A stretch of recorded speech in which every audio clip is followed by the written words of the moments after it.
My psychotic mom poisoned me and kept me prisoner for 18 years, so I escaped. Now she's showing up everywhere and contacting all my friends, claiming I'm having a mental breakdown. Ever since I was born, my mom never let me out of her sight. She brought me everywhere, to her hair appointments when I was 2, to her dates when I was 3. The first time she let me go to school I was 9, and I felt like I'd been set free, but then she randomly signed me out during lunch. The following week, I begged her to let me stay for the whole school day to maybe make some friends, but she cried, telling me she was too lonely without me and needed me here. By 14, I had failed entire grades because of unexcused absences, and so I started rebelling. I began sneaking out at night, telling her no, and actually making friends that were not my mom. Coincidentally, right around this time, I got extremely sick. I had no way to prove it, but I knew she had slipped something into my food. She called some doctor she trusted before I even truly complained to her about feeling sick. The doctor came over, and with giving me as little specifics as possible, told me I had a rare neurological condition. Didn't even tell me what one, just said it would be too dangerous for me to keep leaving the house. Suddenly, I was on bed rest, enrolled in online school, and surrounded by humidifiers and immune support drinks my mom made from scratch. She was genuinely, almost creepily happy. You're safe now. This is how things were meant to be. I stayed this way for years. 0 in-person contact with anyone but her. 0 leaving the house. By the time I turned 18, I'd fully forgotten how to exist in a world without my mom. But I had this one friend, Jamie. We met in a forum for people with chronic illness. He was funny, kind, and always asked about me. He lived nearby and asked to meet up. I really wanted to, but I knew mom would flip out. So I came up with a plan. I told her I was heading to the corner store to grab an immunity drink. It was a 1-minute walk, and the only place in the world she let me go without her. When I got to the store, I met Jamie for the first time, and he was so friendly and down to earth. I was awkward as hell because I'd forgotten how to hang out with people, but he didn't mind. He took the lead in conversation and made me laugh so hard my sides hurt. I walked back home glowing. Jamie even walked me to the corner. But of course, my mom was there waiting. She flung the door open and screamed, "Who is that? Mom, he's just a friend. You lied to me," she said, shaking. "You risked your health. For a boy? I'm not sick," I said before I could stop myself. She slapped me. It wasn't hard, but it still stunned me. And for the first time in years, I defied her. I backed into my room and locked the door. She started banging on it so hard I thought it would break down. But then came silence. I texted Jamie instantly, telling him everything, and he stepped out big time. He helped me find an online therapist, helped me talk to a few mutual friends. They sent resources, links, emotional support. A few weeks later, I got the courage to move out. I found an apartment nearby in secret, and my new friends offered to help me move. I was ready. But my mom inevitably found out. I expected her to be angry, but instead, she resorted to manipulation, told me I was sick. I needed her with me. I was ungrateful for everything she's ever done for me. And I, for the first time ever, told her it was the opposite, that she needed me, that without me, her life was pathetic. That caused her to go nuts. She screamed, said she'd call social services and claim I was unfit to live alone, told me she'd never forgive me if I left, but I moved anyway. And the silence from her was music to my ears. The first thing I did once free was book an appointment with a new doctor. A week later, he called me back. "Are you sitting down?" he asked. "There's no trace of the illness you were diagnosed with. In fact, it looks like you may have been ingesting something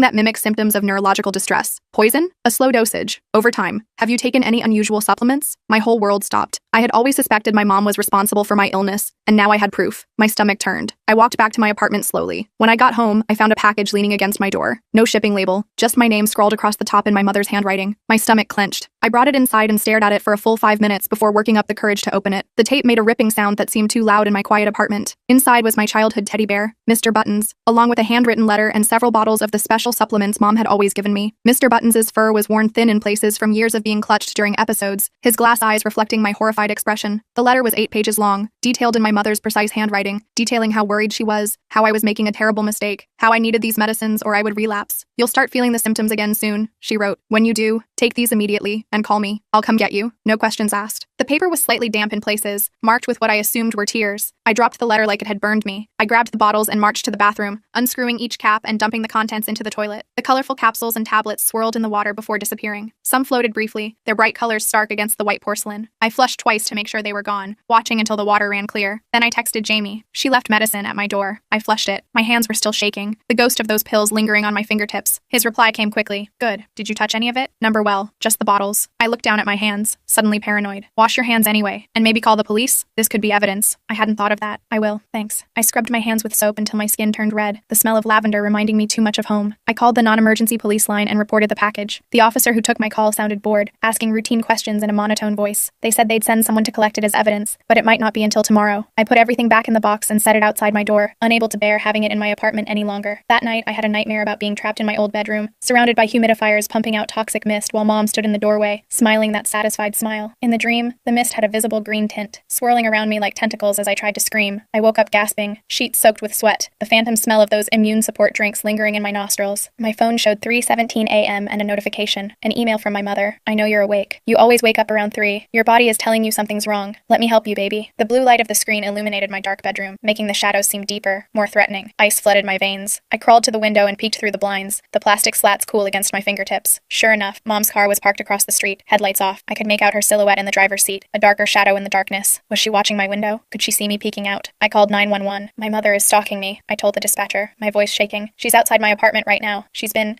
poisoning me for years. I reported it yesterday. The words tumbled out in a rush, sounding unbelievable even to my own ears. The dispatcher assured me they were sending someone. I stayed on the line, huddled in the corner of my bedroom where I couldn't be seen from any window. The carpet was rough against my bare legs as I made myself as small as possible, phone clutched to my ear like a lifeline. 10 minutes later, police lights flashed outside, painting my walls in alternating blue and red. I watched as 2 officers approached Mom's car. They talked for a while, their flashlight beams bouncing off the windows. She gestured animatedly, probably spinning some story about her poor, mentally ill daughter. One officer nodded sympathetically, while the other spoke into his radio. Eventually, they escorted her back to her car and watched as she drove away, her taillights disappearing around the corner. One officer came to my door. "Ms. Chen?" he called after knocking. "I'm Officer Lewis. Can you come to the door?" His voice was deep and authoritative. I opened it cautiously, still clutching my phone. "Your mother says she's concerned about your mental health," he said. His uniform smelled of starch and coffee, and his utility belt creaked as he shifted his weight. "Says you've stopped taking necessary medication and are having paranoid delusions." My heart sank. Of course she would say that. It was the perfect defense. Paint me as the unstable one. That's not true. I filed a report yesterday. She's been poisoning me for years to make me think I was sick. I have a doctor who can confirm it. My voice sounded thin and desperate in the quiet hallway. Officer Lewis's expression softened slightly. "I see that note in the system now. Look, we told her she needs to leave the area and not return. If she comes back tonight, call us immediately. And you should file for a restraining order tomorrow." His flashlight cast long shadows down the hallway as he turned to leave. After he left, I couldn't go back to sleep. I sat up researching Munchausen by proxy syndrome until dawn broke, casting a pale golden light through my blinds. The stories I found were horrifyingly familiar. Mothers, usually, who made their children sick for attention, sympathy, or control. Some children died. Some escaped. Some never realized what had happened to them. The words on the screen blurred as I read case after case, recognizing my own experiences in the clinical descriptions. I was one of the lucky ones. I got out. I survived. The realization settled over me like a heavy blanket, both comforting and suffocating. The next morning, I went to the courthouse to file for a restraining order. The building was massive, all marble floors and echoing hallways that amplified every footstep. The process was confusing, the building massive and intimidating. I got lost twice before finding the right office,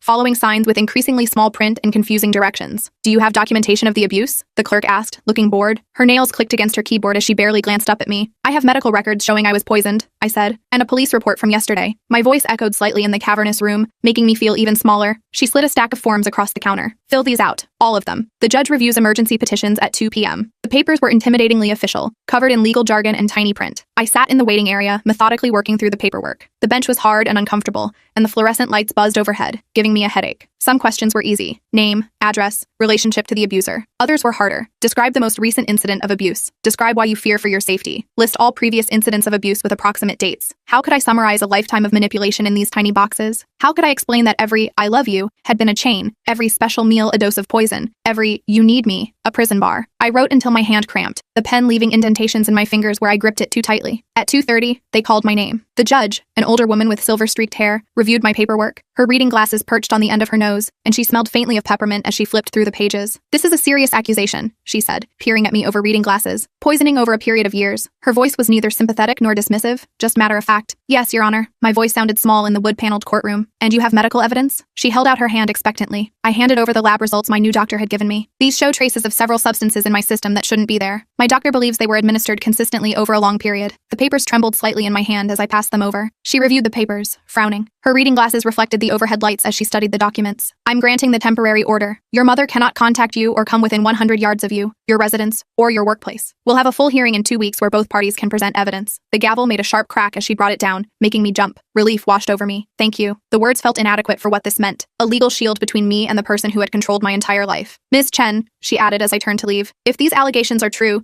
you should consider pressing criminal charges." Her eyes were kind but serious, the first real acknowledgement from an authority figure that what had happened to me was not just wrong but criminal. I nodded, not trusting myself to speak. The thought of my mother in handcuffs, in a courtroom, in prison, it was too much to process. The wooden doors of the courtroom felt heavy as I pushed them open, stepping back into the echoing hallway. The court officer served my mother with the restraining order that afternoon. By evening, my phone was blowing up with calls from relatives I barely knew and hadn't spoken to in years. The constant buzzing made me want to throw it against the wall. "Your mother is hysterical," said Aunt Diane, who I'd met maybe 3 times in my life. Her voice was accusatory, as if I'd done something terrible. She says you've had some kind of mental break. We're all so worried. I could hear the television playing in the background of her call, as if this family crisis was just a minor interruption to her evening. Honey, whatever fight you're having with your mom, this isn't the way to handle it, said Uncle Gary, who I didn't remember at all. His voice had that forced, jovial tone adults use when they're pretending everything is fine. She devoted her life to caring for you, said my grandmother, who'd visited exactly once when I was 12. I remembered her briefly, a stern woman who'd inspected the house with pursed lips and asked pointed questions about my medications. How could you repay her like this? The guilt in her voice was thick enough to choke on. I let most calls go to voicemail, but I did talk to my grandmother. I tried to explain, but she interrupted. The phone felt hot against my ear as she spoke over me repeatedly. Everyone knows you've been sick since you were little, she said. Your mother kept us updated. The specialists, the treatments, the setbacks. She's shown us your medical records. Her voice had that same patronizing tone Mom used when explaining why I couldn't do normal things. They were fake, I said. Or the doctor was in on it. I'm seeing a new doctor now who says I was never sick. My voice rose with frustration, knowing she wasn't really listening. Oh, sweetheart. Her voice dripped with condescension. That's your disease talking. Your mother warned us you might start rejecting your diagnosis. I could almost see her shaking her head sadly, believing every lie she'd been told. After we hung up, I threw my phone across the room. It hit the wall with a satisfying crack before falling to the carpet. Of course, Mom had been laying groundwork for years, telling everyone how sick I was, how dedicated she was. She'd constructed an entire narrative where she was the saintly caretaker and I was the chronically ill, difficult child. And everyone believed her. The realization made me feel sick in a way no poison ever had. Jamie came over that evening with groceries and a determined expression. We need to document everything, he said, unpacking vegetables I didn't know how to cook. Carrots, zucchini, bell peppers. Their bright colors looked alien in my bare kitchen. Every symptom you had, every medicine she gave you, every doctor visit. We need a timeline. What's the point? I asked, slumped at my table. The wood was cool under my folded arms. No one believes me. Even my own family thinks I'm having a psychotic break. I believe you, he said firmly. Your doctor believes you, and we're going to make sure everyone else does too. He pulled out a notebook and pen, setting them on the table with purpose. We spent hours creating a detailed timeline. It was painful, dredging up memories I'd rather forget, but also clarifying. The pages filled with dates, symptoms, and treatments, creating a visual record of the abuse I'd endured. Patterns emerged that I hadn't noticed before. Look, Jamie said, pointing at our notes. His finger traced a line connecting several entries. Your symptoms always got worse after you showed independence, when you wanted to stay at school, when you made friends online, when you talked about college. He was right. My condition had always flared up whenever I started pulling away from her. The timeline showed it clearly. Every attempt at normalcy followed by a mysterious decline,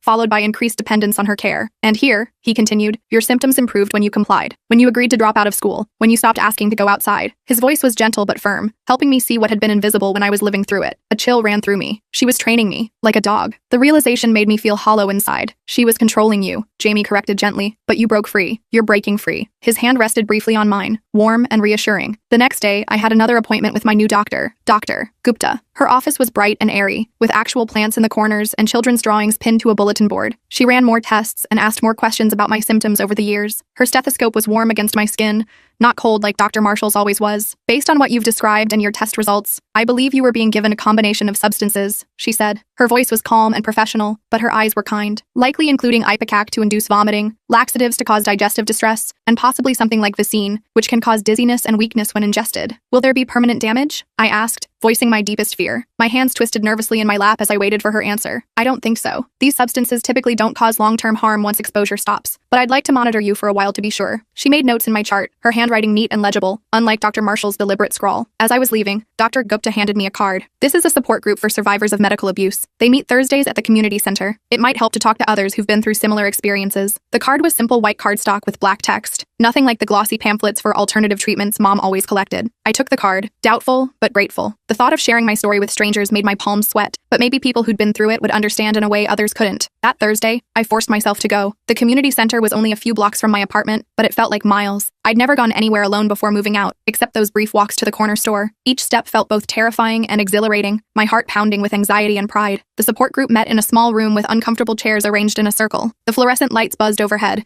and someone had attempted to make the space more welcoming with a few potted plants and a table of refreshments. There were only 6 other people there, ranging from a teenager to an elderly man. Their faces showed varying degrees of wariness and resolve, expressions I recognized from my own mirror. The facilitator, a woman named Harper, welcomed me warmly. Her handshake was firm, her smile genuine. Would you like to introduce yourself? She asked after I sat down. The plastic chair creaked under my weight. I hesitated, suddenly unsure what to say. Victim? Survivor? Daughter? The words stuck in my throat as everyone watched expectantly. I'm Betty. My mother has Munchausen by proxy. She made me sick for most of my life to keep me dependent on her. I just figured it out a few weeks ago. The words hung in the air, my truth finally spoken aloud to people who might understand. The others nodded in understanding. No shock, no disbelief, just recognition. Their eyes held the same haunted knowledge I saw in my own. When did you escape? Asked the elderly man. His hands were gnarled with arthritis, but his eyes were sharp and kind. 3 weeks ago, I moved out, got a restraining order. My voice grew stronger as I spoke, each word a small victory. That's huge, said a woman about my age. Her hair was cut very short, and a scar peeked out from her collar. I didn't get away until I was 27. One by one, they shared their stories. Different details, but the same themes. Manipulation, isolation, medical procedures they didn't need, medications that made them worse instead of better. Some had been sick their entire childhoods, others for just a few years. All had that same look in their eyes, the look of someone who had been betrayed by the person who should have protected them most. The hardest part for me, said the teenager, her voice soft but determined, was accepting that my mom didn't love me the way a parent should, that her care was actually abuse. She twisted a bracelet around her wrist as she spoke, the beads clicking softly. I felt tears welling up. Sometimes I still miss her, I admitted. Is that crazy? After everything she did? The question had been burning inside me, making me doubt my own resolve. It's normal, Harper assured me. She was your whole world. It's okay to grieve that relationship, even while recognizing how toxic it was. Her words settled something inside me, giving permission for the complicated feelings I'd been fighting. I left the meeting feeling less alone. These people understood what even my own family couldn't. They didn't question my story or suggest I was overreacting. They just nodded and said, me too. It was the most validated I'd felt since this whole nightmare began. The next day, I received an email from Dr. Marshall, Mom's trusted doctor who had diagnosed me with that fake neurological condition. My hand shook as I opened it, the cursor hovering over the message for several seconds before I clicked. Dear Ms. Chen, I understand you've made certain allegations regarding your mother and the care you received under my supervision. I want to assure you that all treatments and diagnoses were medically sound based on the symptoms presented. However, I am retiring from practice next month and will be closing my patient files. If you wish to obtain copies of your medical records, please contact my office within the next 2 weeks. Sincerely, Edward Marshall, MD. The formal language couldn't hide what was really happening. He was running, covering his tracks. The computer screen glowed accusingly as I read the email 3 times, anger building with each reading. I forwarded the email to Jamie with the message. He's running. The keyboard clacked loudly as I typed, my fingers pressing the keys harder than necessary. Jamie called immediately. This is good, actually. It means he's scared. We should get those records before he loses them. His voice was excited, seeing the opportunity I'd missed through my anger. The next day, we went to Dr. Marshall's office together. It was in a small, dingy building I remembered all too well. The waiting room smelled of old magazines and cheap air freshener, and the chairs were the same uncomfortable vinyl they'd always been. The receptionist, a new one I didn't recognize, had me fill out a records request form. Her nails were long and brightly colored, clicking against the keyboard as she processed my request. There's a $25 processing fee, she said. I handed over the cash, wondering how many other fake patients had passed through these doors, how many other families had been deceived. It'll take a few days, she added. We'll call when they're ready. She handed me a carbon copy of the request form, the paper thin and easily tearable. As we were leaving, the door to the back office opened, and Dr. Marshall himself stepped out. He froze when he saw me, his face paling beneath his tan. He looked older than I remembered, the lines around his eyes deeper, his hair grayer. Betty, he said, recovering quickly. How are you feeling? His smile didn't reach his eyes, and I noticed a slight tremor in his hand as he clutched a patient file. Better, I said coldly. Much better since I stopped taking the treatments you and my mother were giving me. The words felt like stones in my mouth, hard and satisfying to spit out. His smile tightened. I'm glad you're doing well. If you'll excuse me, I have a patient waiting. He tried to step around me, but I moved to block his path. Did you know? I asked before he could escape. Did you know she was poisoning me? Or did she fool you too? My voice was steady despite the rage bubbling inside me. He glanced at the receptionist who was watching with undisguised interest. Her fingers paused over her keyboard. I think you're confused about your medical history. Perhaps we could discuss this privately sometime. His cologne was too strong, cloying, and artificial. No need, I said. The police will be contacting you soon enough. I felt a small thrill of satisfaction as his professional mask slipped for just a moment, revealing the fear beneath. His face hardened. Be careful about making unfounded accusations, Betty. They could be considered defamatory. The threat was clear in his voice, but it didn't frighten me the way it once might have. Jamie put his hand on my arm, gently pulling me toward the door. We should go. His touch was light but grounding, reminding me we had a plan. Outside, I was shaking with rage. The sunlight seemed too bright after the dim office, and car horns blared in the distance. He knew. He had to know. My voice trembled with emotion. We'll get the records, Jamie said, and then we'll have proof one way or the other. His calm confidence steadied me, helping me focus on the next step rather than my anger. 3 days later, I got a call from Dr. Marshall's office. My records were ready. When I went to pick them up, I was handed a thin folder containing barely a dozen pages. The receptionist avoided eye contact as she passed them over. This can't be everything, I said to the receptionist. I was his patient for 3 years. The folder felt insultingly light in my hands. She shrugged. That's all we have in your file. Her indifference was practiced, professional. I flipped through the sparse documentation, basic intake forms, a few vague notes about neurological symptoms of unknown origin, prescriptions for vitamins and supplements, nothing that would raise red flags, nothing about the specialized treatments Mom had claimed I was receiving, nothing about the extensive tests Dr. Marshall had supposedly run. They'd sanitized my records, or maybe they'd never kept accurate records in the first place. Either way, the evidence I'd hoped for wasn't there. The pages felt flimsy and inadequate in my hands, much like the medical care I'd received. I took the folder to the police station and added it to my case file,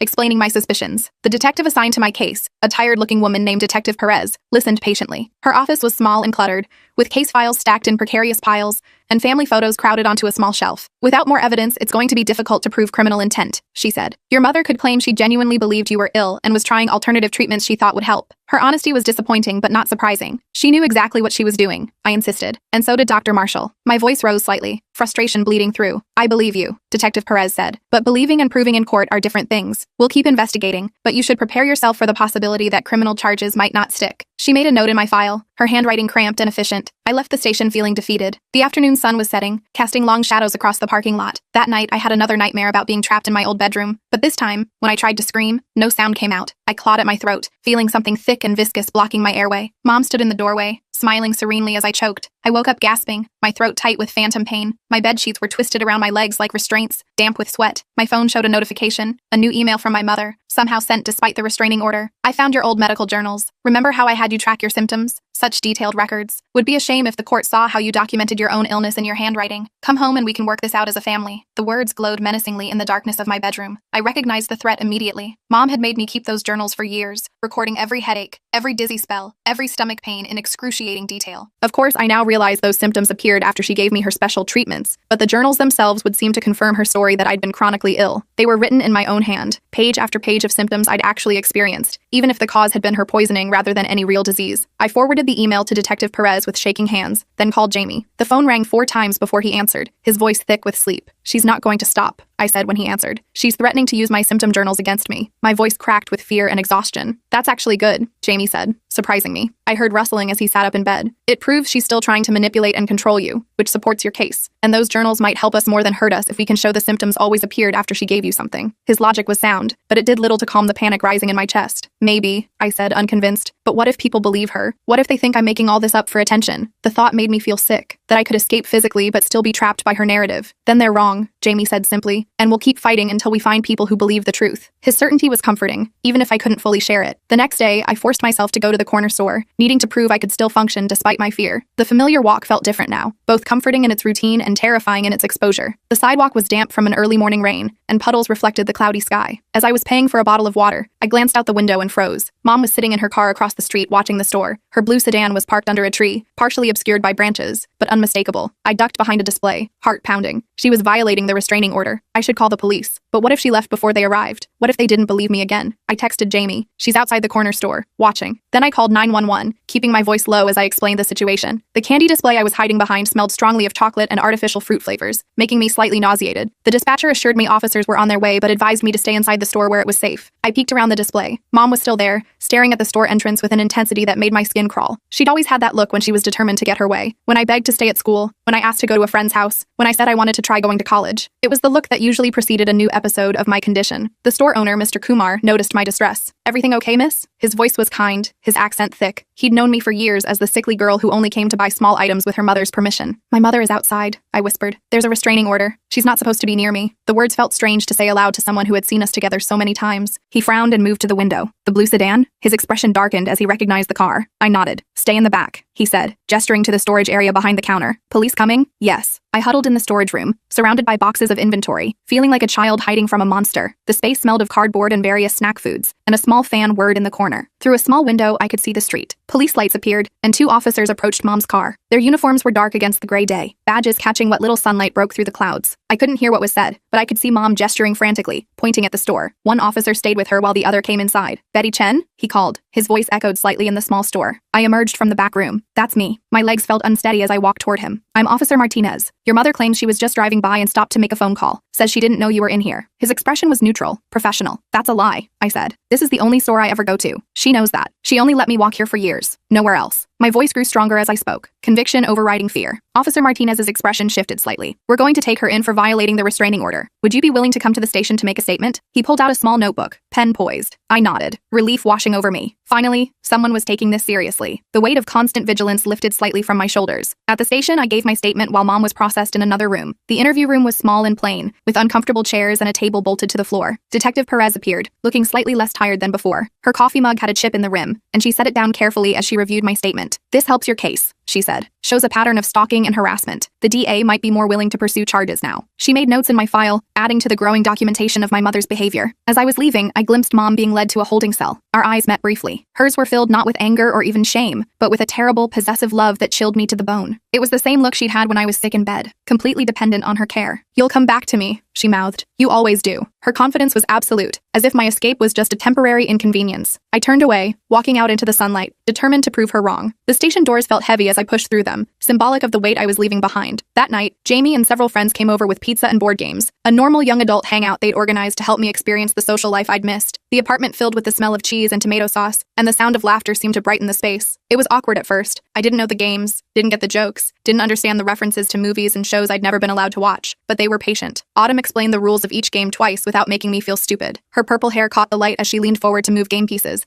showing me strategies without taking over. Lewis paused to clarify pop culture references, never making me feel left out for not knowing what everyone else seemed to take for granted. Cameron asked questions about what I liked, genuinely interested in getting to know me, treating me like a person with preferences and opinions worth hearing. By the end of the night, I was laughing, really laughing, for what felt like the first time in my life. My cheeks hurt from smiling, a strange but wonderful sensation. The pizza boxes were empty, cards and game pieces scattered across the table, and I felt something unfamiliar, belonging. After everyone left, Jamie stayed to help clean up. We moved around the small kitchen, putting away leftovers and washing glasses, falling into an easy rhythm. "Thank you," I said, "for everything. I don't know what I would have done without you." The words felt inadequate for the lifeline he'd thrown me. "You would have figured it out," he said confidently. "You're stronger than you think." He stacked plates in the sink, the ceramic clinking softly. "I don't feel strong. I feel scared all the time." I folded a napkin into smaller and smaller squares, not meeting his eyes. Being scared and being strong aren't mutually exclusive. He gathered the pizza boxes. "The fact that you're scared but doing it anyway, that's the definition of courage." His words settled over me like a warm blanket. I thought about that after he left. Maybe he was right. Maybe getting out of bed each morning, walking to the corner store, filing police reports, attending support groups. Maybe all of it was courage I hadn't recognized in myself. The apartment was quiet but not lonely, the silence peaceful rather than oppressive. 2 days later, I received a call from Aunt Diane. "Betty, I need to tell you something about your mother." Her voice was different than during our last conversation. Hesitant, almost guilty. I tensed. "What about her?" I sat down on the couch, preparing myself for another defense of Mom's actions. "When you were little, before you got sick, she did the same thing to your father." The words hung in the air between us, heavy with implication. I sank deeper into the couch. What? The single word was all I could manage as my mind raced to process this new information. He was healthy when they met. Then he started having all these mysterious symptoms. Doctors couldn't figure it out. Your mother took care of him, managed all his medications. He got worse and worse. Aunt Diane's voice cracked slightly, emotion breaking through after years of silence. My mouth went dry. What happened to him? Mom had always told me my father abandoned us when I was a baby, that he couldn't handle having a family, that he'd chosen freedom over responsibility. The photograph she kept of him showed a thin, pale man with kind eyes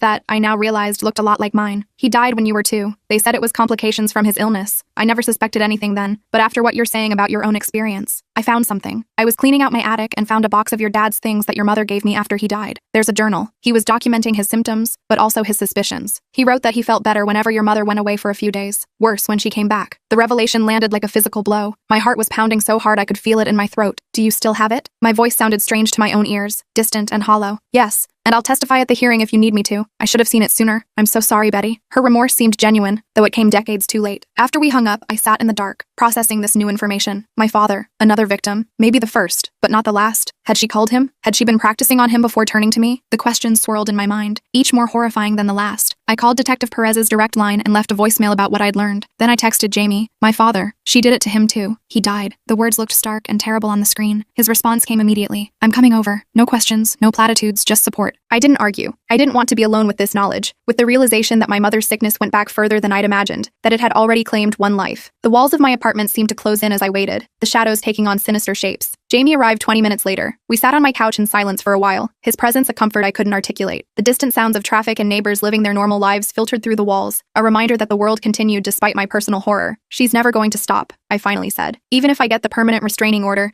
even if they charge her with abuse, she'll keep trying to get to me." The certainty settled in my bones, cold and heavy. "Then we'll keep stopping her," Jamie said, "every time, until she gives up or is put somewhere she can't reach you." His determination was fierce, his belief in our ability to win this battle unwavering. I nodded, wanting to believe him, but deep down I knew the truth. This wasn't over. It wouldn't be over until one of us was gone. The thought should have terrified me, but instead, it hardened something inside me. I had survived her poisoning. I had escaped her control. I would survive this too. The day of the permanent restraining order hearing arrived. I put on my yellow sundress, my small act of defiance, and went to court. The fabric felt lighter now, more familiar against my skin. Jamie, Autumn, and Louie came with me for support, a small army of friends I never thought I'd have. Aunt Diane met us there, carrying a worn leather journal. "Your dad's," she said, handing it to me. "I've marked the relevant pages." The leather was soft from handling, the pages yellowed with age. I clutched it like a lifeline. Here was proof I wasn't crazy, that Mom had done this before, that I wasn't her first victim. The journal felt heavy with the weight of truth. Mom arrived with her lawyer, a slick-looking man in an expensive suit. She was dressed conservatively, hair pulled back, wearing minimal makeup, the picture of a concerned mother, not the manipulative abuser I knew her to be. Her shoes clicked sharply on the marble floor as she approached, each step measured and deliberate. When she saw me, her face crumpled into a practiced expression of maternal concern. "Betty, honey," she called across the courtroom. "It's not too late. We can fix this." Her voice had that familiar coaxing tone she used when trying to get me to take my medicine. I turned away, focusing on the judge's empty bench. The courtroom smelled of furniture polish and anxiety, and the wooden seats were hard and uncomfortable. The hearing began. My lawyer presented the evidence, medical records showing no trace of the neurological condition I'd supposedly had for years, test results indicating substances in my system consistent with poisoning, the police report from Mom's restraining order violation, testimony from Dr. Gupta about my improving health since moving out. Then Aunt Diane testified, presenting my father's journal as evidence of a pattern of behavior going back years. The courtroom was silent as she read entries describing symptoms identical to those I'd experienced, followed by suspicions that grew stronger as his health deteriorated. Mom's lawyer tried to paint me as mentally unstable,